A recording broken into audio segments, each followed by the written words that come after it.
ছাতা ছাড়াতে জড়াই কি করে গল্প জানেন? শুনেছেন? কব নাকি? কব? কও কও, আমার মা জেদ দি। এক জামাই জীবনেও দাঁত মাজে নাই। এই হাসিয়ে বলে, হাসিয়ে বলে। আমার না এসব বাজে কথা ভাল লাগে না, আমার লজ্জা করে সত্যি ভাই। মাঝে মাঝে একটু ইঞ্জেকশন না দিয়ে দিলে হবে না। এক জামাই জীবনেও দাঁত মাজে নাই।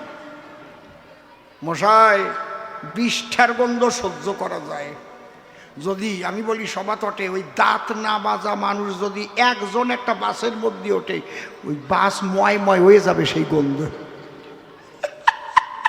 কত সংসারে ডিভোর্স হয়ে গেছে ওই ছাতার গন্ধে, বুঝলি? জামাই ওই দাঁত মাজে নাই, শ্বশুর বাড়ি গেছে, শাশুড়ির যে প্রণাম করেছে, মা ভালো আছেন, বক্কাত করে গন্ধ শাশুড়ির নাকের মধ্যে ঢুকেছে। শাশুড়ি মনে মনে ভাবে, তা ইয়ে কোন পদের জামাই, দাঁত মাজে নাই, সি সি সি সি সি সি। এই যদি পাড়ায় যায় আর এই গন্ধ যদি পাড়ার মানুষই পায়, তাহলে একটা লজ্জার বিষয়। কি তুমি কি কও? লজ্জার না? দাদি তোমার দাঁত কি সুন্দর পরিষ্কার, বিরাস দিয়ে মাঝো না? কি বিরাস? অজয় বিরাস। বসে শোনেনি জ্ঞানী নরে, শাশুড়ির বুদ্ধি আছে, ডাক দিয়ে কই জামাইয়ের দ্বারে, বাবা কি পাশে মেলা মিলিছে, তুমি মেলায় যাবা? কয় হাসিয়ে সারতে পারলাম না, মেলায় পাঠাই দিচ্ছেন কেন? কয় না বাবা, এই যে তোমার 100 টাকা দিচ্ছি, বলি তোমার কাছাকাছি এখনই মেলায় যাবা, যাইয়ে বড় বড় আখ কিনে কিনে সুলে সুলে খাবা। রোদ্দুরিতে আইসো, পিত্তটা তোমার গরম হয়ে গেছে না, পিত্ত ঠান্ডা হবে না। শাশুড়ি ভাবতেছে ওই আখ সুলতে যাইয়া আখের খোসায় ছাতা যদ্দূর কাটিয়ে কাটিয়ে যায় আর কি, চলবে না যখন। বুদ্ধিমতী মহিলা সেই কথা যখন কহিলা, জামাইয়ের করে 100 টাকা করলো দান। জামাই তখন টাকা নিয়ে ওই মেলার মাঝে গিয়া, হায় হায় রে, নয়ন দিয়া তাকাইয়া দেখে উল্টো ব্যবধান। আখ অনেক দূরে, তার আগে দেখতে পারে এক জুড়ি কালো জাম নিয়ে বসে আছে একজন রাস্তার। যেই দেখিছে কালো জাম, জামাই কয় কত দাম? কয় 100 টাকা হলে দিয়ে দিতাম। কয়টা দাও। ও সাদা টেরিকোটের পাঞ্জাবি ছিল, সেই পাঞ্জাবিতে জাম নিল, গেছে জামাটা ওষুধ গেছে, জামের দাগ হয়ে গেছে না, আর ওই খাচ্ছে। আগে তো ছাতা একটু কেমন ব্রাউন কালার কালার ছিল, এইবার জাম রং হয়ে প্লাস্টার প্যারিস হয়ে গেছে একদম পুরো। ওরে কি ক্ষয়, না মুখ এখন আর বন্ধ করতে পারতেছে না, বুঝেছেন? হাঁটিয়ে যাই আবার দেয় বিটি নিয়ে বিস্কুট, ওই আবার কয়খান খাইছে, জামের উপর দিয়ে আরো বিটি নিয়ে বিস্কুট, ভালো করে প্লাস্টার হয়েছে আর কি। এইবার শাশুড়ির কাছে গিয়ে কয়, মা আখ খাইছো? কই না, জাম খাইছি। পোড়া কপালিয়ে ছাতা ছাড়াতে আরো জড়াই নিয়ে এলে, কায়দা আছে কি? মাঝে মাঝে দেব তো 2-1 ফোঁট নাকি? আরে বুড়ো হয়েছি তাতে কি হয়েছে, ফোঁটা আরো মোটা হয়েছে, ঠিক পাচ্ছ না? খেজুর গাছ বাচ্চা থাকতে দেখবেন পাতলা পাতলা রস হয়, বেশি গুড় হয় না। যখন বয়সী হয় তখন যা ফোঁটা কাটে মোটা মোটা, ওতে যা পাটালি হয় না, কায়দা করতে। গুরুদেব ভাবে তাই ছাতা ছাড়াতে আরো জড়ায় ফেলেছে রে ভাই। আমি বলি নয় একে নয়, আরো কয় হরি ছাড়া আর কিছুই নয়। প্রহ্লাদ 1 ধাপ উপরে গিয়া বলে, তখন ডাক দিয়ে, গুরুদেব এই নয়ের ঘরের নামটা পড়িয়া আমি আর একটা সূত্র পেলাম এই জায়গায়। কি? 9কে যে আপনি 10 পর্যন্ত করলেন গুণ, ভালো করে শুনুন।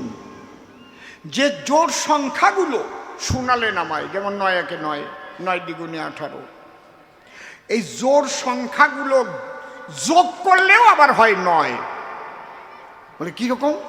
বলে 9 একে 9, আমার হরি ছাড়া 9।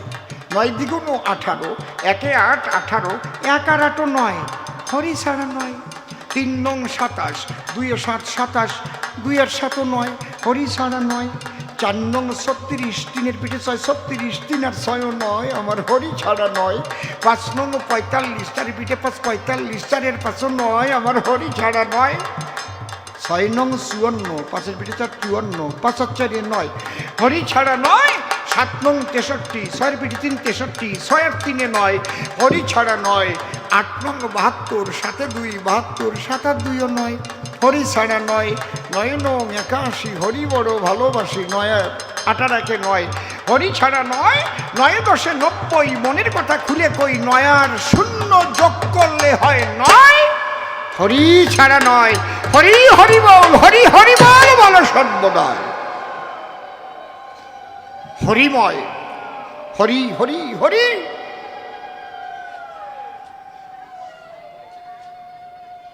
ঠাকুর অনুকূলচন্দ্র যিনি যে প্রার্থনা গীতি দিয়েছেন, তিনি তার মধ্যেও কিন্তু এই হরি নামের প্রাধান্য দিয়ে গেছে। ছাড়রে মন কপট চাতুরি, বদনে বলো হরি হরি। হরিনাম পরম ব্রহ্ম, জীবেরই মূল ধর্ম, অধর্ম কুকর্ম ছাড়রে, জয় রাধে রাধে, কৃষ্ণ কৃষ্ণ গোবিন্দ গোবিন্দ বলো রে। ওই সূত্র শোনার পরে প্রহ্লাদের গুরুদেব বিমরি খেয়ে পড়ে। গুরুদেব মনে মনে ভাবে, তাই আমার 14 পুরুষের মধ্যে এই রকম সূত্র এখনো শুনি নাই। প্রহ্লাদ রেখে কয়, গুরুদেব, এক হরি ছাড়া জগতে আর কিছু নয়, পরম ব্রহ্ম সনাতন, মন দিয়ে করো শ্রবণ। তাকে গুণ করলে, অর্থাৎ নির্গুণ আর সগুণ, গুণ করলে বেড়ে যায়। এক হরি থেকে বিশ্ব সৃষ্টি হয়েছে, আবার যেদিন লয় হয়ে যাবে, এক হরিতে হরিময় হয়ে যাবে। হরি ছাড়া কিছু নয়, কিছু নয়, কিছু নয়। গুরুদেব ভাবে, তাই এই ছেলের আমার লেখাপড়া শেখানোর মতো ক্ষমতা নাই। ওর বাবারে খবর দিয়ে নিয়ে এলো, বলে তোমার ছেলে তোমার নিয়ে যাওয়া ভালো। কেন? আমি ওরে কি লেখাপড়া শিখাবো, আমারে লেখাপড়া শিখাইয়ে ছাড়িছে ও। যখন ওই কথা বলে ওর বাবার কাছে, বাবা তো ওরে নিয়ে গেছে, ডাক দিয়ে বলে, জল্লাদের কাছে জল্লাদ কথা মান, বাজার থেকে বিষ কিনে আন, এরে করাবো বিষ পান। সন্তান নয় শয়তান, এ হরিনাম করে সর্বদাই। যখন তাকে আদেশ দিল, বাজার থেকে বিষ নিয়ে এলো, বিষের বাটি হাতে দিল প্রহ্লাদের, এতটুকু নাই ভয়। প্রহ্লাদ বলে, জগদীশ, তোমার সৃষ্টি অমৃত আর বিষ, আমি ভয় পাবো কিসের দায়? অন্তরে আমার আছে ভাবো, তোমাকে নিবেদন করে আমি ওই বিষের বাটি পান করব। হে প্রভু, তুমি আমার কথা নিও, তোমার ইচ্ছা থাকলে পরে বিষ অমৃত হতে পারে। তুমি তো আমার জীবনের পরাণ প্রিয়। এই কথা বলে বিষের বাটি হাতে তুলে যখন ওই ঢক ঢক ঢক ঢক করে বিষ মুখে ঢেলে দিল, প্রহ্লাদের বাবা দেখে তাই বিষে তার মরণ হয় নাই। প্রহ্লাদ দু বাহু তুলে বলে, একবার হরি হরি বল, হরি বল। কেমন সন্তান জন্ম নিয়েছে! ঠাকুরের বাণী এমনি এমনি নাকি? যেভাবে তে স্বামীকে স্ত্রী করবে উদ্দীপিত, কেমনতর সন্তান পাবে তেমনই সন্দীপিত।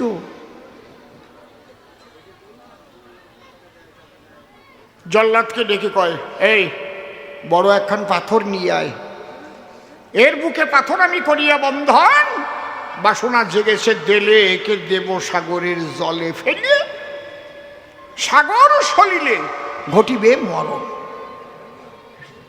প্রহ্লাদের বাবা মনের দুঃখে পাথর তখন বাঁধল প্রহ্লাদের বুকে, বিরাট পাথর বেঁধে যখন জলের মধ্যে দেবে ফেলে, প্রহ্লাদ ভেসে দু চোখের জলে ডেকে বলে, তাই প্রভু, তুমি যদি ইচ্ছা করো তাহলে সাগরের জলে পাথর ভাসাতে পারো, আবার শোলাও তুমি ডুবাতে পারো। শোলা ডোবে পাষাণ ভাসে, হরি নামের নিশানা, শোলা ডোবে পাথর ভাসে। হলো সাপে সাথে নেউলের পিরিত, হলো সাপের সাথে নেউলের পিরিত, হলো সাপের সাথে নেউলের পিরিত, সুরি থলে যায় জানা শোলা ডুবে পাথর ভাষা। আমার হরিনামে নিশানা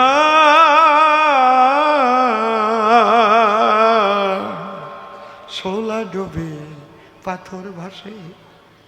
প্রহ্লাদ হরি হরি বলে, পাষাণ বেঁধে দিল ফেলে। প্রহ্লাদের বাবা দেখতে পেল তাই, পাষাণ ভেলা হয়ে ভাসতে ছিল। প্রহ্লাদ বলে, প্রেমানন্দে হরিবল হরিবল বল হরিবল, সাগরের জলে মৃত্যু নেই। এই তুলে নিয়ে আয়। কয় তোর হরি আছে কোন কোন জায়গায়? কি হয়েছে? আছে কোন জায়গায়? বলে নাই কোন জায়গায়, জলস্থল অনলে অনিলে ভক্তিভাবে ডাকলে তারে সব জায়গাতে মেলে। প্রহ্লাদের বাবা বলে, ডাকি আমার কাছে বল দেখি এই ফটিকের স্তম্ভের মধ্যে তোর হরি আছে নাকি? প্রহ্লাদের বাবা এত অত্যাচারী হয়েছিল কি কারণ? বসে শোনেন, জ্ঞানী নরে সাধনা করে বর প্রাপ্ত হয়েছিল সেজন। কি দিনে মরবে না, রাত্রে মরবে না, তার মানে মরণ তো হবেই না। দেবতা মারতে পারবে না, মানুষেও তাকে মারতে পারবে না। ঘরে মরবে না, বাইরে মরবে না, জলে মরবে না, স্থলে মরবে না। তার ছিল ধারণা আমি আর কোনোদিন মরব না। কে হরি? আমি কি কাউকে কেয়ার করি? কিন্তু সে যদি ইচ্ছা করে সব কিছুই করতে পারে। যখন বলল হরি আছে ফটিকের স্তম্ভের ভিতরে, প্রহ্লাদের বাবা ক্রোধ ভরে তখন লাথি মারে। ফটিকের স্তম্ভ যখন ভেঙে ফেলে দেয়, খুলে বলি সভা পাশে, ওর মধ্যে থেকে এমন একটা মূর্তি আসে যাকে নরসিংহ বলা হয়। ইতিপূর্বে বসে শোনেন জ্ঞানী সর্বে ওই রকম রূপ কেউ দেখে নাই। অর্ধেক মানুষ অর্ধেক সিংহ রূপ ধরিয়ে টান দিয়ে নিয়ে প্রহ্লাদের বাবারে রেখে উরু পরে, নাক দিয়ে বক্ষ চিরে, দাঁত দিয়ে নাড়ি ভুড়ি চিবাইয়ে খেয়ে ধ্বংস করলো তারে। কোথায় বসিয়ে? দিনেও না রাত্রেও না। কোন সময়? তুমি সন্ধ্যেবেলায় মরবা না, সে বর্তর পাও নাই সন্ধ্যেবেলায়। ঘরেও না, বাইরেও না। কোন জায়গায়? শাঁসিয়ার তলায়। শ্বাস থাকে না কি? ঘরে শ্বাস থাকে না? জলেও না, স্থলেও না, উরুর পরে।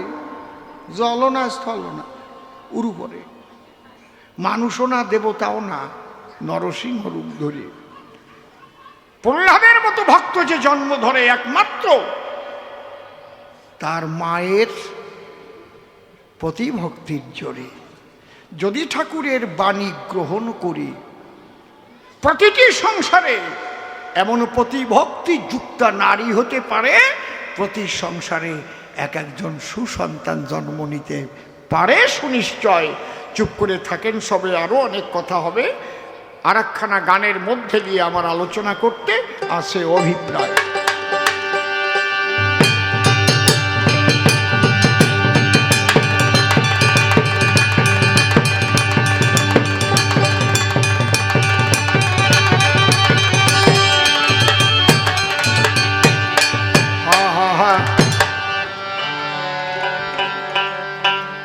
অসীম নীলাকাশ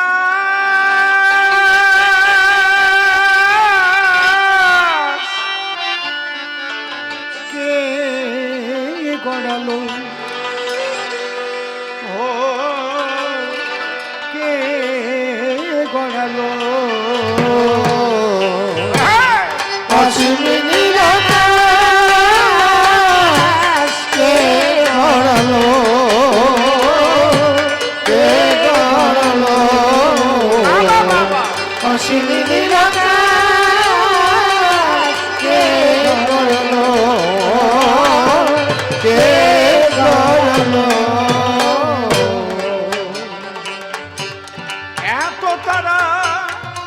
বুকে এনে কে জড়ালো, কে জড়ালো অসীম নিরাকার, কে জড়ালো, কে জড়ালো।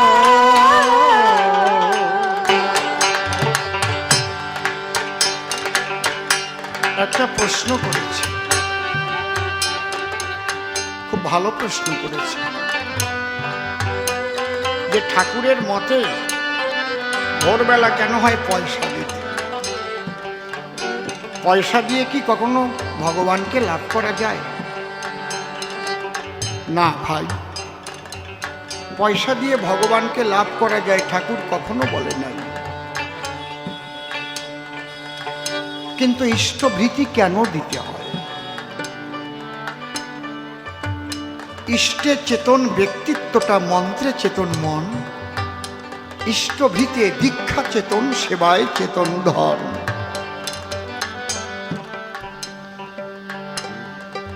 ঠাকুরেরই বাণী। গীতায় লেখা আছে, অভ্যাসে নতু কৌন্তেয় বৈরাগেন চদ্বিজ্জতে। তোমাকে তো বলা হয়নি তোমাকে 100 টাকা দিতে হবে, 10 টাকা দিতে হবে, 50 টাকা দিতে হবে। কিচ্ছু না থাকে, এক মুঠ ছাই দিয়েও ইষ্টভৃতি করে ঠাকুরের কৃপা লাভ করেছে। এটা অভ্যাস। তুমি যে ঠাকুরকে ভালোবাসো, ঠাকুরের সঙ্গে প্রতিনিয়ত যুক্ত থাকা, আর তুমি যে অর্থটা পাঠাও। গেছো ঠাকুর বাড়িতে ভাই, আনন্দবাজারে লক্ষ লক্ষ লক্ষ মানুষের সেবা হয়,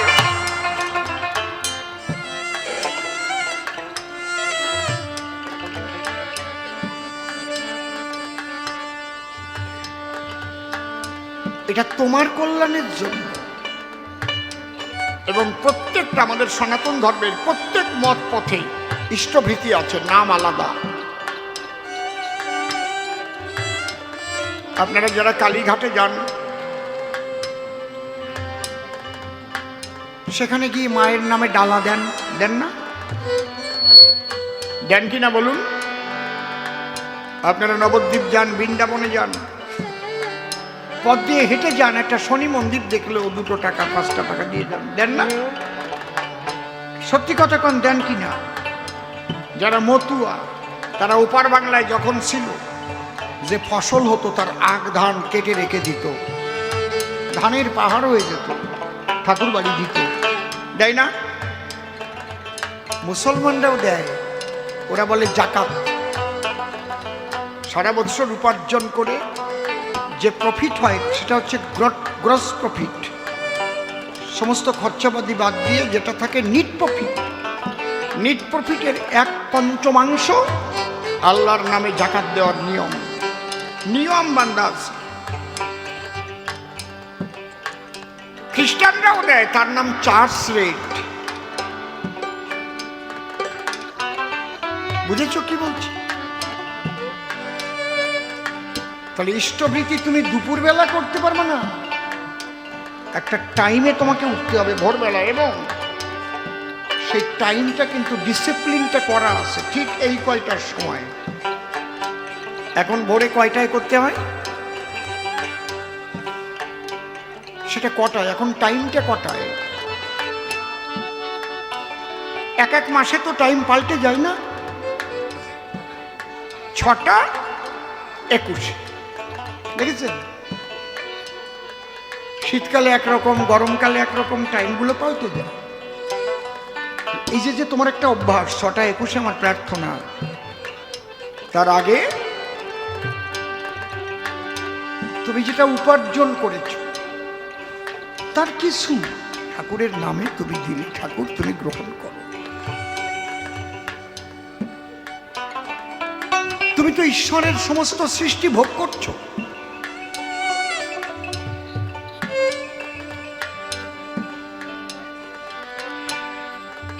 তুমি তো ঈশ্বরের সমস্ত সৃষ্টিকে ভোগ করছো। বাতাসের অক্সিজেন কোন বৈজ্ঞানিক সৃষ্টি করেছে? বলেন? জল, আগুন, বাতাস সমস্ত ঈশ্বরের সৃষ্টি। তার সৃষ্টি সমস্ত কিছু। মাতৃস্তনে দুগ্ধ পান করেছে। কোন যুবতী মেয়ের স্তনে তো দুগ্ধ আসে না। কে দিয়েছে এই দুগ্ধ? একটা ঘোষের কাছ থেকে দুধ নাও, মাসে মাসে টাকা দাও, টাকা ছাড়া দেবে? ছেলেরে প্রাইভেট পড়াও, মাসে মাসে টাকা দাও।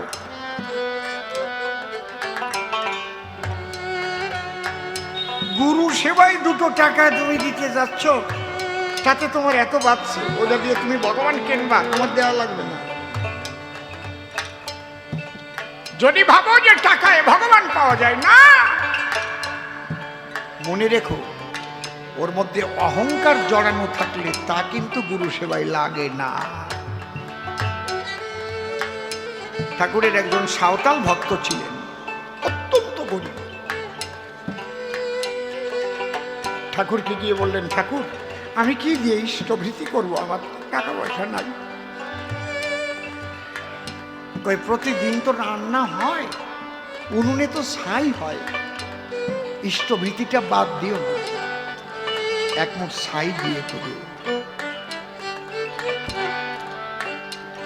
কেমন লাগতেছে?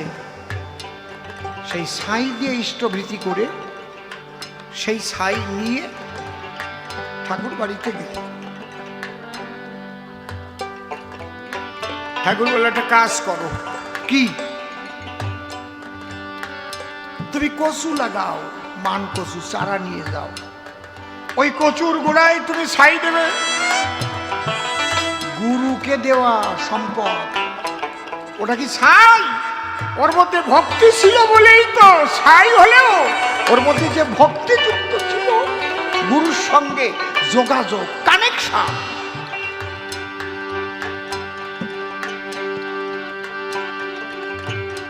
সেই মান কচুর চারা নিয়ে লাগাইয়ে ছাই দিয়ে কচু হইছে সেই রকম একটা। সেই কচু নিয়ে ঠাকুর বাড়ি গেল। ওই যে ইষ্টভৃতি দিয়েছিল তাতে যে মান কচু হলো, ওখান থেকে ওই বিক্রি করে ওর সংসারের স্ট্যাটাসই পাল্টে গেল। বলে এইবার তুমি যে টাকা হয়েছে ওটা দিয়ে ব্যবসা করো।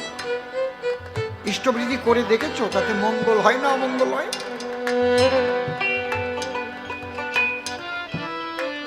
ভালোবাসার মানুষকে কিছু দিতে হয় না। একটা নারীকে যদি একটা পুরুষ ভালোবাসে, তার কাছে যাবার সময় তার জন্য কিছু নিয়ে আসে, একেবারে খালি হাতে যায় না। ঠিক কি না? যায় কি? যে কোনো একটা জিনিস নিয়ে যায়, একদম খালি হাতে যায় না।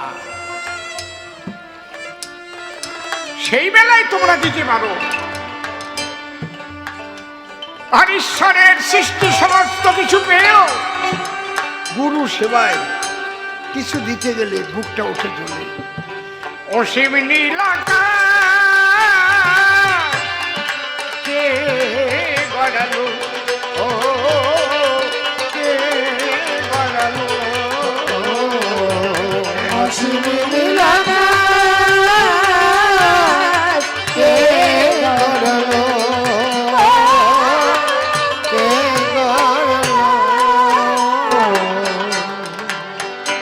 কায়াহীনই মায়া লোকে ছায়াপাত হতে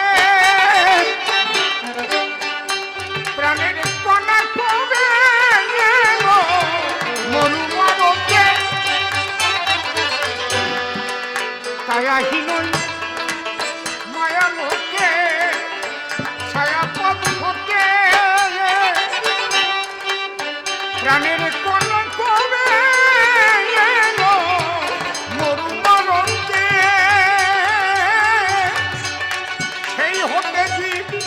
জীবনে ধারায় জগৎ ভরালো,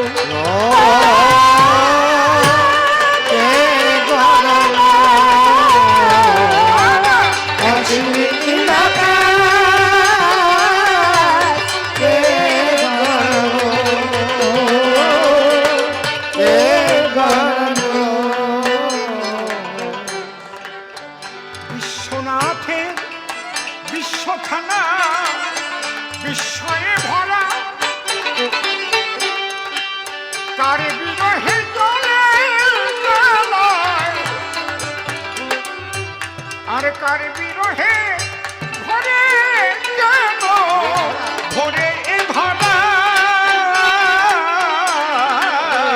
বিশ্বনাথের বিশ্বখানা বিস্ময়ে ভরা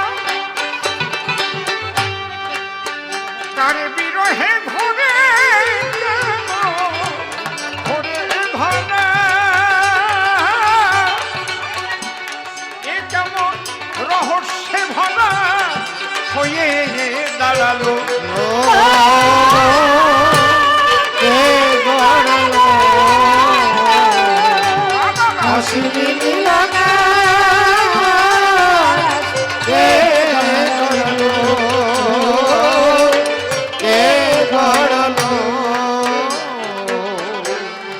ওই নেহারিকার বুকের খোকা ওই সে কি বাপর তার বিরহে চলে জ্বালায় সারা জীবন ভর নেহারিকার বুকের খোকা ওই সে কি বাপর তার বিরহে চলে জ্বালায় সারা জীবন ভর কার টানে সে চাঁদের উপর তার কিরণ ছড়ালো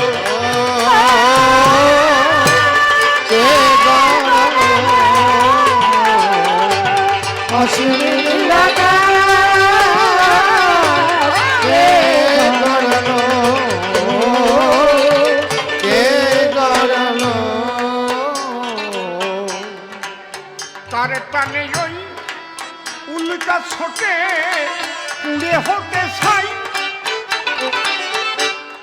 কোন তারকার প্রথম আলো আজও আসে নাই তার টানে ওই উল্কা ছোটে পুড়ে হতে ছাই কোন তারকার প্রথম আলো আজও আসে নাই আমরা এ রহস্য কেউ খুঁজে না পাই কিসে কি হলো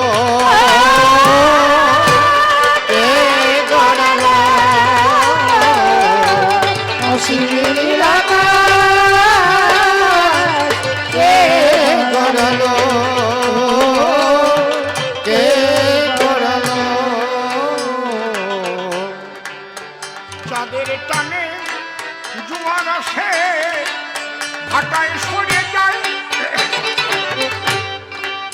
বিপুল মহাসাগর বাড়ি ভাটায় যায় কোথায় চাঁদের টানে জোয়ার আসে ভাটায় সরে যায় বিপুল মহাসাগর বাড়ি ভাটায় যায় কোথায় গুরু রসিক কয় জ্ঞান জ্ঞান ক্ষুদ্র মাথায় আমার বিপদ জড়ালো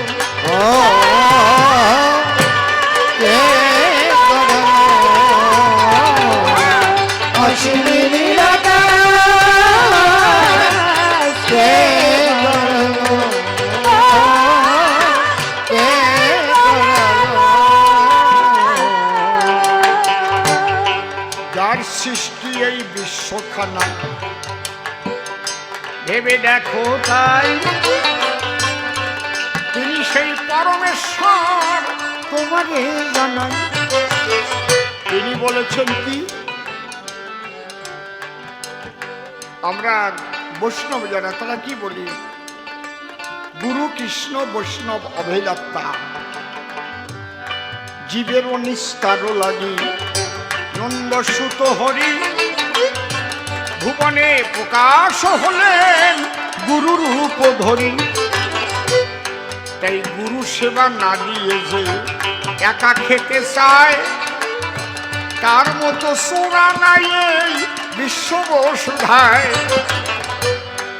যা পারো তাই দিও বাধ্যবাধকতা নাই প্রতিদিন অভ্যাস যোগ প্রতি মানুষের চাই যে ভোরবেলা উঠলে পরে তোমার শরীর থাকবে ভালো, নিরোগ দেহ হবে তোমার, বললাম সভা চলো। আগামীকাল থেকে ভোরে ভোরে করবেন গাত্রোত্থান, ঠাকুরের প্রার্থনা করবেন, আদেশ করলাম দান। যাহা পারেন ইষ্টভীতি দেবেন আপনি রেখে, 1 মাস করে দেখেন তাতে ঘটে কি আপনার শারীরিক মানসিক পরিবর্তন অবশ্যই আসিবে। দেখবেন মনের মধ্যে একটা ফুরফুরে ভাব হবে, কর্মদক্ষতা বেড়ে যাবে, অনেক কিছু থেকে পাবেন মুক্তি। এটা করতে হবে, দেওয়া দরকার নাই কোনো যুক্তি, যুক্তি তর্ক ছেড়ে দিয়ে বিশ্বাস ভক্তি চাই। বিশ্বাস না করলে পরে দিতে পারবে না তো ভাই, আগে বিশ্বাস করলে শ্রদ্ধা জন্মে। চৈতন্য চরিতামৃতে কয়, অবিশ্বাসী মানুষ যারা ফ্যাশনে পড়ে যায়। যদি বিশ্বাস করো, ধরো কথা ধরো, তবেই শ্রদ্ধা ভরে। ইষ্টভীতি দিও তুমি প্রতি ভোরে ভোরে, তারপর প্রার্থনা করার পরে বলিত অবস্থান। তারপরে রয়েছে কিন্তু একটা চক্র ধ্যান। এই চক্র ধ্যানের দ্বারাই তোমার কি কার্য হইবে ছোট, তোমার মস্তিষ্ক ঘুমন্ত কোষ জাগ্রত হইবে। আমাদের মাথার মধ্যে মেইন দুটো নার্ভ আছে, একটা সেন্সরি নার্ভ, একটা মোটর নার্ভ। তার দুপাশ দিয়ে অসংখ্য ব্রেন সেলস আছে, মস্তিষ্ক কোষ। এই কোষ 3 ভাগে বিভক্ত, কনসাস, আনকনসাস, সাবকনসাস।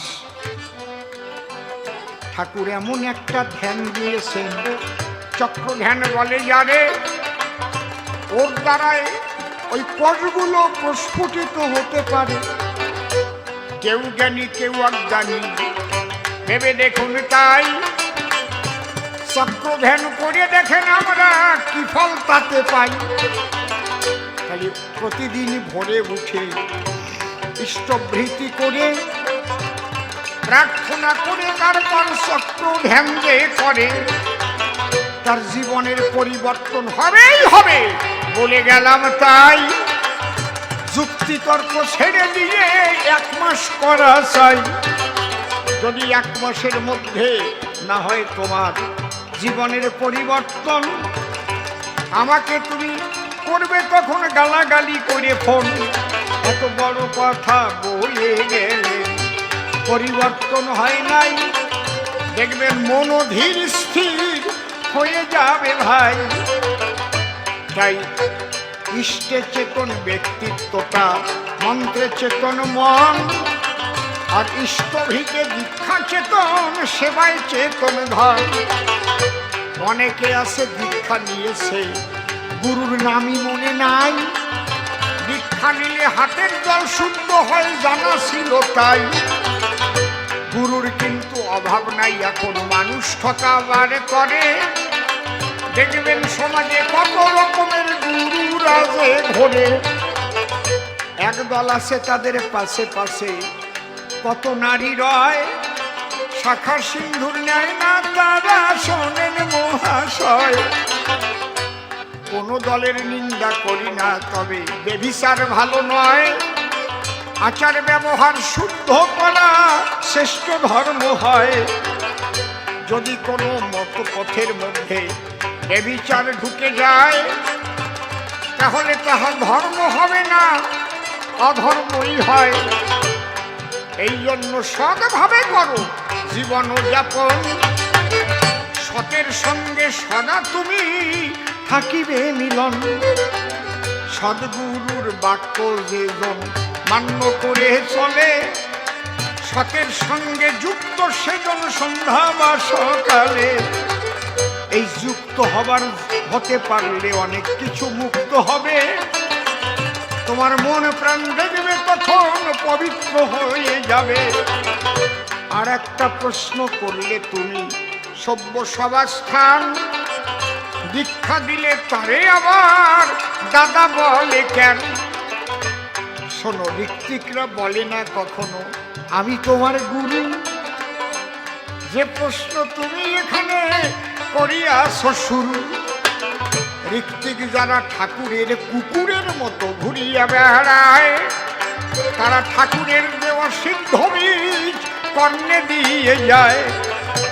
যেমন দেখবেন বীজ আসে ভিডিওর মাধ্যমে ভাই, ওই বীজে ভালো ফলন হয় আমরা জানি, তাই ওটা শোধন করা বীজ বটে, ভিডিওর মাধ্যমে এলো।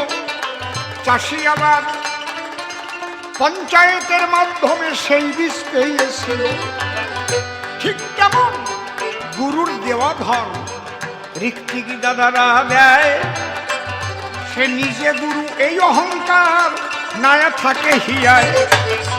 গুরু একজন শ্রী ঠাকুর অনুকূল চন্দ্র আমাদের কথা লবে।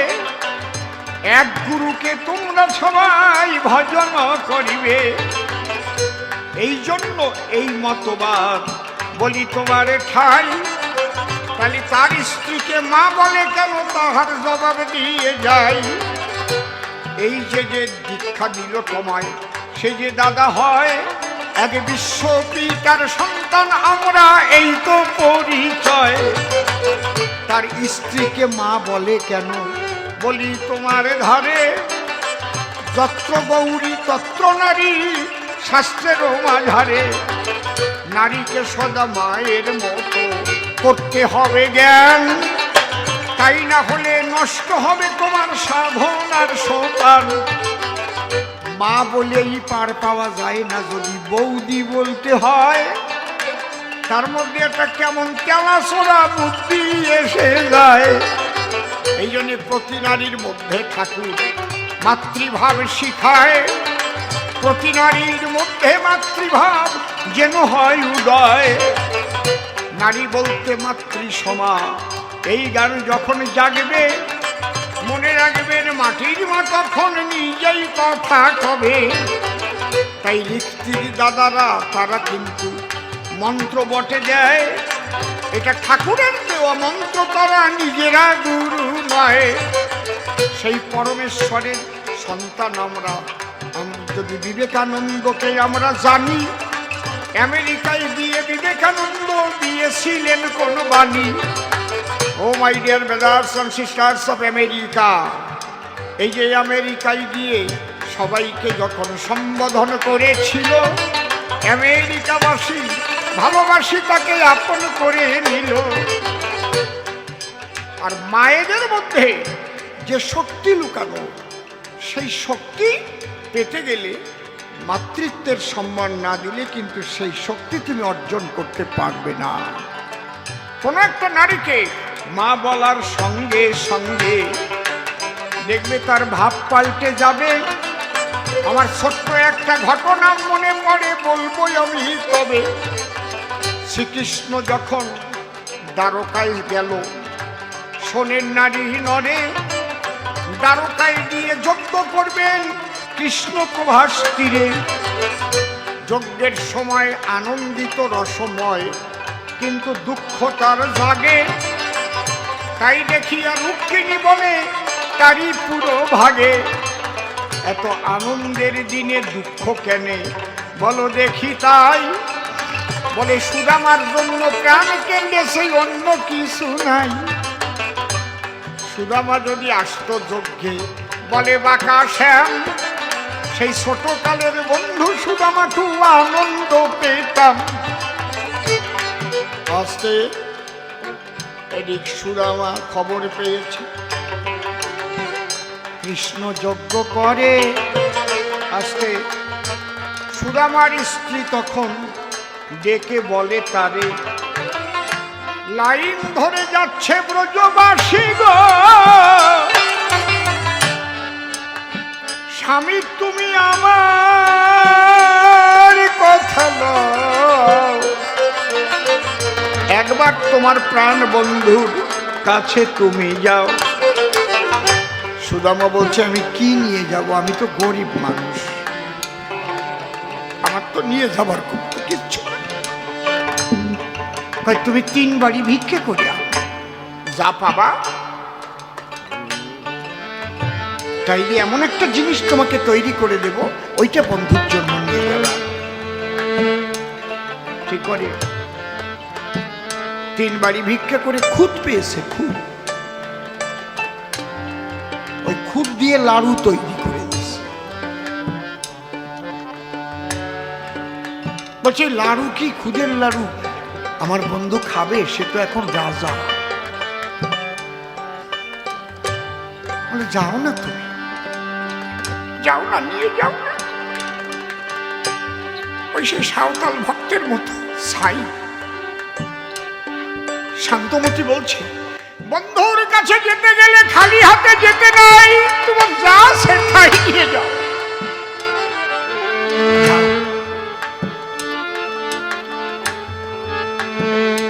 তবে তুমি আমার কথাটা একটু বলবে, আমরা আর কতদিন দরিদ্র থাকবো গো? যার বন্ধু এত বড় রাজা,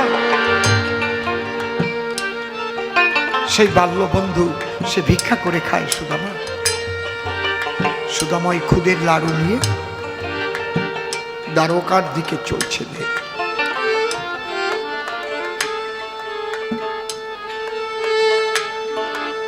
চলতে চলতে যখন সেই যজ্ঞের দ্বারে গিয়ে পৌঁছেছে, দাঁড়িকে বলছে দাঁড়িয়ে আমাকে একটু দাঁড় ছেড়ে দাও, আমি বন্ধুর কাছে যাব। এই তুমি কে? বলে আমার বন্ধু কানাইয়া। বলে এখানে কোনো কানাইয়া নেই, তোমার মতো ভিখারির বন্ধু একজন রাজা হবে কি করে?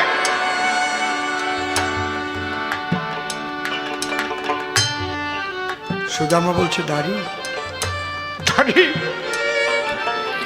তুই জানিস না দাঁড়ি কত একটা ফল আমার বন্ধুর মুখে দিয়েছি।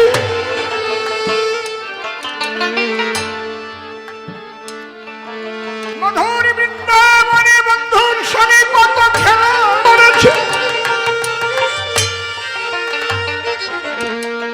দাঁত ছেড়ে দে দাঁড়ি। বলে এই পাগল বেরিয়ে যা, বেরিয়ে যা।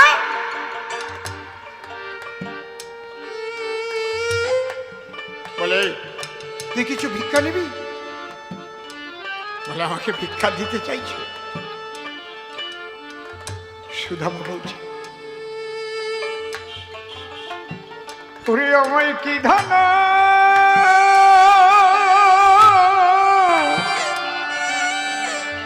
দেবী রে,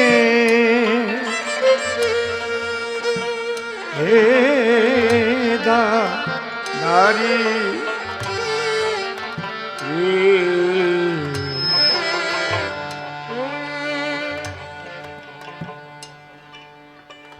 আমি কি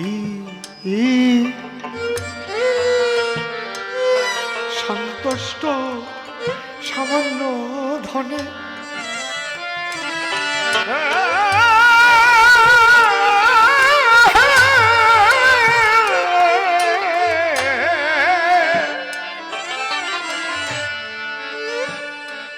যোগী ঋষি যারে না পায় ধ্যানে, হরি হরি বল, আমি ভিক্ষা চাই হরি ভিক্ষা চাই কৃষ্ণ ধনে। যোগী ঋষি জানে হরি হরি বল, রাধা কৃষ্ণ হরি বল। আমি ভিক্ষা চাই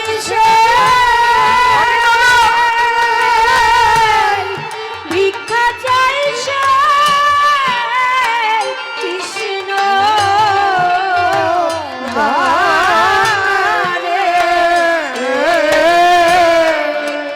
হরে যোগী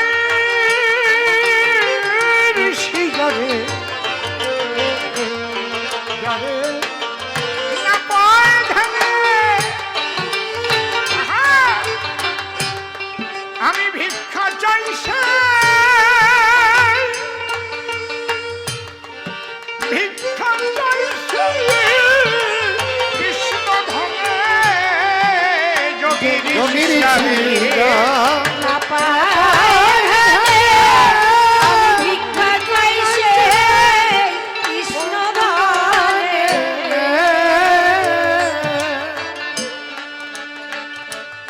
ও দাদি রব আর কত তো ওহে দাদি দাদি রে প্রাণ হারা প্রাণ অদর্শনে রব আর হরি বলো ওহে দাঁড়ি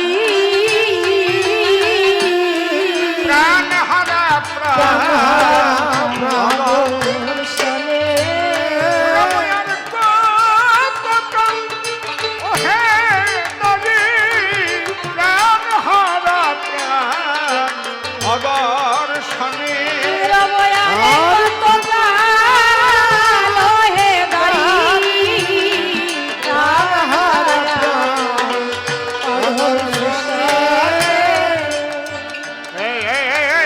এই পাগল ফিরে যা শ্রীকৃষ্ণ ভেতর থেকে দৌড়ে এসেছে এই দাঁড়ি তুই কাকে কাকে ধাক্কা দিয়েছিস রে তুই চিনিস কে কৃষ্ণ বলে সন্ধ্যে দাঁড়ি বলি যে তোর ধারে আমরা একই সঙ্গে খেলা করেছি মধুর ব্রজপুর সুদামাকে হাত ধরে কৃষ্ণ ভেতরে নিয়ে গেল সুদামার সঙ্গে সেই খুদের লাড়ু ছিল এই ইষ্টবৃত্তি কারে কয় খালি এতেও তো যেতে পারবে কিন্তু ভালোবাসার মানুষের কাছে খালি হাতে যেতে নেই তোমার খুদ আছে খুদের লাড়ু নিয়ে যাও 10 পয়সা তাই দাও ফ্যামিলিতে কয়জন লোক 5 জন বিপদে পড়লে ঠাকুর রক্ষা করো ঠাকুরের ফ্যামিলির একজন মেম্বার বানাতে পারো না 5 জনের জায়গায় 6 জন বিপদে পড়লে বলবা গুরু রক্ষা করো তাকে ফ্যামিলির সদস্য করে নাও তাকে হেড মেম্বার করে নাও হে গুরু তুমি চালাও এই বোধটা আগে জাগাও তবে তোমার ইষ্টবৃত্তি দিতে কোনো কষ্ট হবে না যেমন তোমার সন্তানকে তুমি ভালোবাসো যেমন তোমার স্ত্রীকে তুমি ভালোবাসো যেমন তোমার মাতা পিতাকে তুমি ভালোবাসো তাদের ভরণ পোষণ দাও ঠাকুরকেও তোমার ফ্যামিলির একজন ভাবো না সে তো চাইনি এত দিতে হবে সুদামা যেমন খুদের লাড়ু নিয়ে এলো কৃষ্ণ বলছে সুদামা কি এনেছে দেও বন্ধু কই না না দেবো না পিছনে লুকাচ্ছে আমি দেবো না আমার কাছে নে কি দেব থাবা দিয়ে খুদের লাড়ু টোপলা থেকে বের করেছে ভক্তদের বিলিয়ে দিচ্ছে দেখো তোমরা চেয়ে দেখো ভক্তির লাড়ু তোমার যে ভক্তি আছে আমার উপরে তার প্রমাণটা দেবা কি দিয়ে ভালোবাসি ভালোবাসি খালি ছাতু মুখে করছে তুমি যে ভগবানকে ভালোবাসো প্রত্যেক দিন কিছু প্রসাদ দাও না ভগবানের সামনে কি নিয়ে কি ও মায়েরা দাও কি না সত্যি কথা কও তাতে পয়সা লাগে না কি লাগে তো না এমনি তুমি যদি সত্যি সত্যি ভক্তি করো কাউকে ভালোবাসো তাহলে তাকে তার উদ্দেশ্যে দিতে তোমার কষ্ট হবে না যজ্ঞ শেষে যখন সুদামা চলে আসবে কৃষ্ণ বলল তুমি কি চাও বলে না আমার কিচ্ছু চাওয়ার নাই তুমি বাসো বা না বাসো ভালো তাতে দুঃখ নাই আমি তোমাকে বাসিব ভালো এই ভিক্ষা চাই তুমি তো চাও না, কিন্তু তোমার স্ত্রী শান্তমতী তোমার একটা কথা বলে দিছে না, আর কতদিন আমরা গরিব থাকবো, তোমাকে একটা মালা দিচ্ছি, এই মালাটা নিয়ে শান্তমতীকে দিও। এটা কি মালা? বলে মালাটার নাম কল্পমালা। তোমার স্ত্রী যা কল্পনা করবে তাই পাবে, বাড়ি ঘর অর্থ করি, খালি মুখ দিয়ে বললে হবে, এই মালায় সব জোগাড় করে দেবে। বলছে তুমি আমাকে এই বন্ধনের মধ্যে আবদ্ধ করছো। বলে তোমাকে দিলাম না তো, তোমার স্ত্রীর কাছে পৌঁছে ওই মালা নিয়ে। সুদামার কোনো আকর্ষণ নেই মালার পর। যখন পথ চলছে হা কৃষ্ণ বলতে বলতে এদিক দেবরাজ ইন্দ্র চিন্তা করছে সর্বনাশ, যে মালা সুদামা পেয়ে গেছে, তো মারাত্মক মালা, কল্পমালা, এই মালার কাছে যদি আমার ইন্দ্রত্ব চেয়ে বসে, আমার ইন্দ্রত্ব চলে যাবে, যা চাবে তাই পাবে, ওই মালা হরণ করতে হবে। কিভাবে? স্বর্গের অপ্সরী পাঠিয়ে দিয়েছে, অত্যন্ত সুন্দরী। দাদা ভাই গোপাল শোনো, মা বলতে কেন বলেছে? এত সুন্দরী, যাকে দেখা মাত্র শিহরিত হবে গাত্র, আকর্ষিত হবে মন। সেই অপ্সরী এসে যখন দিল দর্শন,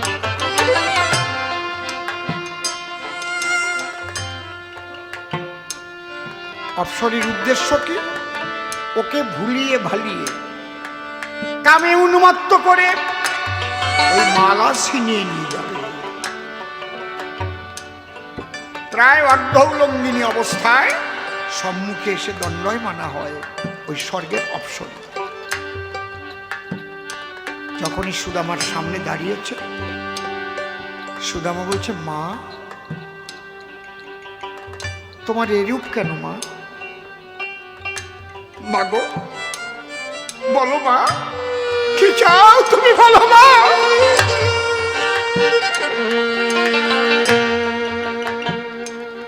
যদি কোনো পুরুষ কোনো নারীকে মা বলে ডাক দেয়,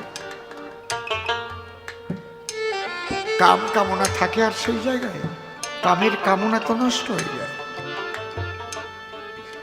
লজ্জা পেয়ে মুখ ঘুরাইয়ে ইন্দ্রের কাছে চলে গেছে। তুমি কার কাছে পাঠিয়েছ? কেন? আমি আমার অঙ্গভঙ্গি দিয়ে তাকে কাম উন্মত্ত করে ভেবেছিলাম মালা ছিনিয়ে আনবো, কিন্তু যাওয়ার সঙ্গে সঙ্গে যে আমাকে মা বলে সম্বোধন করে, আমি কি বলতে পারি তার কাছে রতি ভিক্ষার কথা?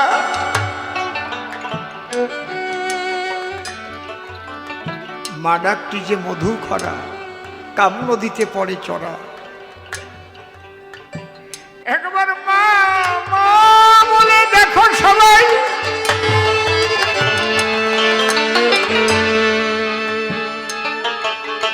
ঠাকুর কত সূক্ষ্মভাবে এই নির্দেশগুলো দিয়েছেন, ভাবতে গেলে না পাগল হয়ে যেতে হয়। এই জন্যে প্রতিটি নারীকে তিনি মায়ের মতো সম্মান দিতে বলেছেন। ঠাকুরের বাণী যদি ঠিক মতো মানতে হয়, কলিযুগে যে অবস্থায় চলছে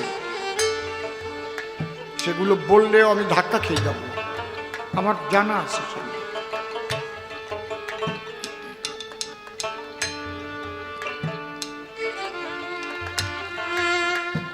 আমি যে আগে বিবাহ ব্যবস্থার কথা বললাম, ঠাকুরের বাণী রয়েছে, উন্নয়ন আর সুপ্রযোজন এই তো বিয়ের মূল। যেমন তেমন বিয়ে করে করিস না তুই ভুল। ঠাকুরের এমন বাণী আছে, যে নারীতে চাকরি করে জনন জাতি তারাই ভরে, জনন জাতি।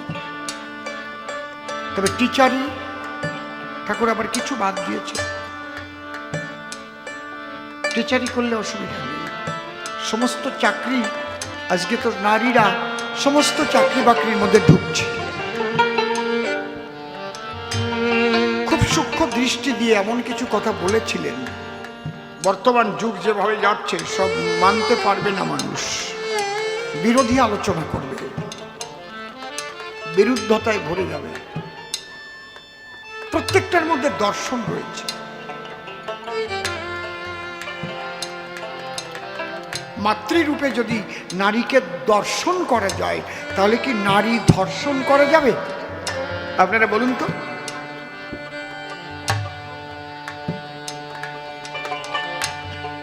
শুধু ঋত্বিকের স্ত্রী তো মা না, প্রতিটি নারীকেই তিনি মায়ের মতো সম্মান দিতে বলেছেন।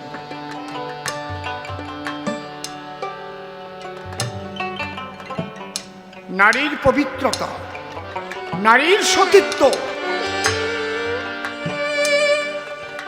একটা দেশের উন্নয়নের মানকে নির্ণয় করে।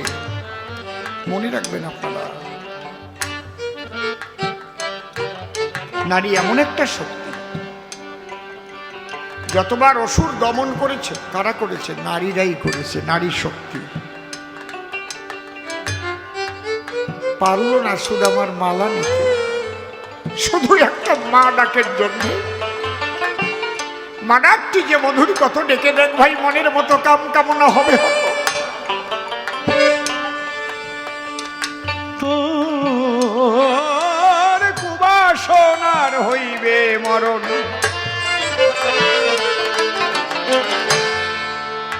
দেবরাজ ইন্দ্র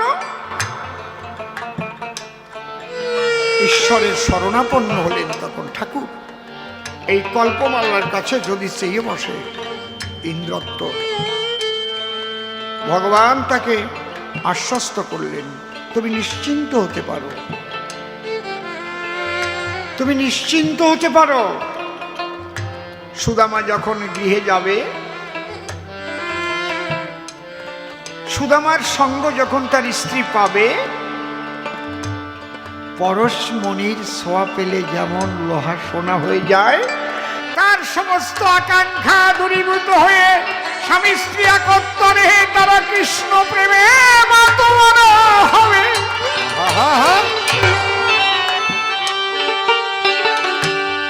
সনাতন গোস্বামী পেয়েছিল না পরশ পাথর, রেখেছিল কি? এই বর্ধমানের জীবন ব্রাহ্মণ ভক্ত সনাতন সেই পরশ পাথর নিচে স্পর্শ করে নাই, বলে তুমি টাকার জন্য এসেছো, ওটা নিয়ে যাও। তখন জীবন ব্রাহ্মণ শিব সাধক ছিল, চিন্তা করলো এত বড় দামি, যা পৃথিবীর মধ্যে আর কিছু নেই, অমূল্য সম্পদ, তাই হাত দিয়ে স্পর্শ করছে না, তাহলে এর চাইতে দামি আরো কি যেন এই সাধুর কাছে আছে। যে ধনে হইয়া ধনী, মনিরে মাননা মনি, সেই দান কিঞ্চিত করমরে দান। তখন সনাতন গোস্বামী বলেছিলেন, তাই যদি চাও তাহলে প্রেমানন্দে রাধা গোবিন্দের গুণের ধুলা অঙ্গে মাখাও।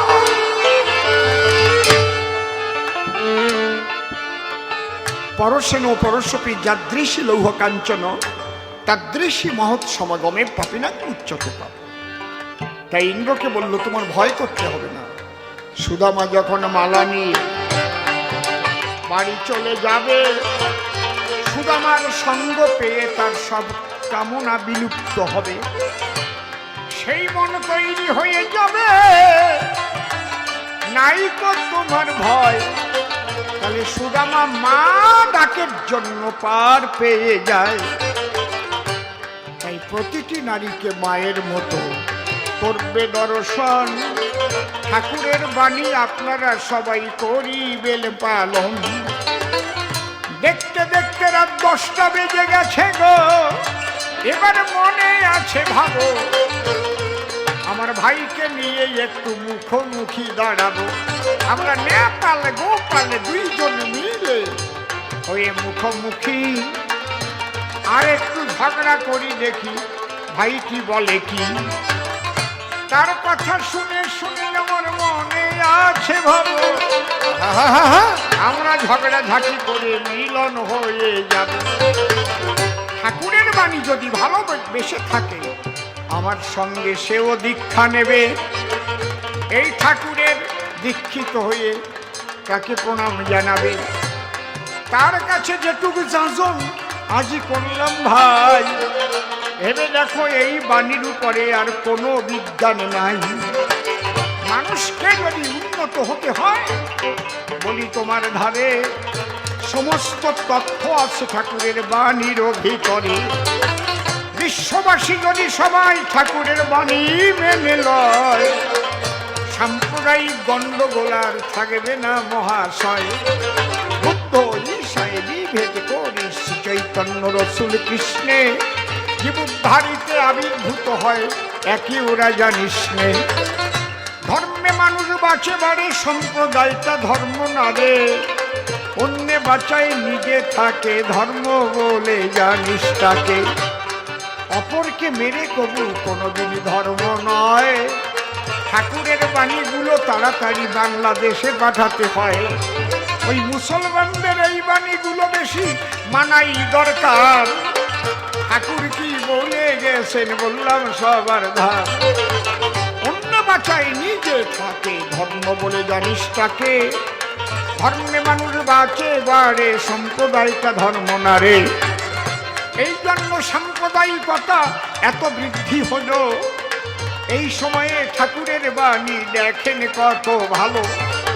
সারা বিশ্ব শান্তি আনতে গেলে এই বাণী যদি মানে, বিশ্ব শান্তি আসতে পারে এ বিশ্ব ভুবনে। পরিষ্কার জবাব দিয়ে গেলাম আমি তাহার ধারে। এইবার আমার গোপাল দাদা আসো গো আসরে। গোপাল দাদা এসে এবার দাঁড়াও সবার ঠাই। নেপাল গোপাল দুইজন মিলে ঝগড়াটি বাধায়।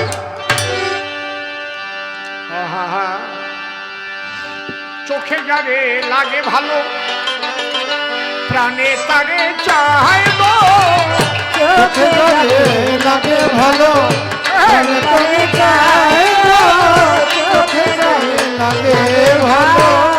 এসো এসো গোপাল দাদা, এসো এসো ভাই গো। চোখে যারে লাগে ভালো, প্রাণে তারে চাই গো। চোখে যারে লাগে ভালো। ঠাকুরের বাণী শোনার পরে কেমন লাগলো বলো আমারে? আমি কি ভুল করেছি ঠাকুর ধরে? বলো এসো ভাই গো। চোখে যারে লাগে